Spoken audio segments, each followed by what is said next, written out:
Cluster स्तरीय निपुण ओडिशा मेला कोरापुट जिला बंधुगा ब्लॉक नीलावाड़ी सरकारी उच्च विद्यालय परिसर में नीलावाड़ी क्लस्टर स्तरीय निपुण ओडिशा मेला अनुष्ठित हो सीआरसीसी के प्रताप कुमार तत्वावधान अध्यक्षतार आयोजित कार्यक्रम में मुख्य अतिथि भाव स्थानीय सरपंच जगन्ना मेलेका जोगदे आनुष्ठानिक भाव जगतरनाथ जगन्नाथ निकट में प्रदीप प्रज्वलन कर कार्यक्रम को उद्घाटन करथिले।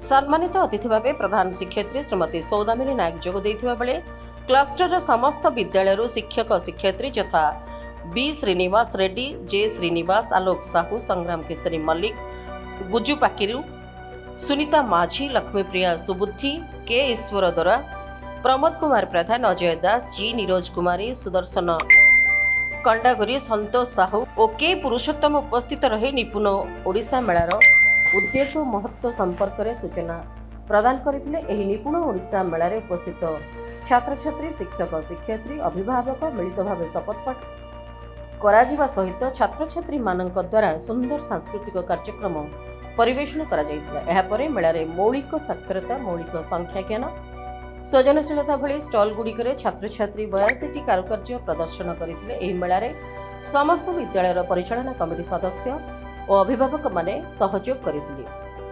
बंधुगा ब्लॉक उत्तम नायक रिपोर्ट, रिपब्लिक ओडिशा, साधारण लोकंक स्वर।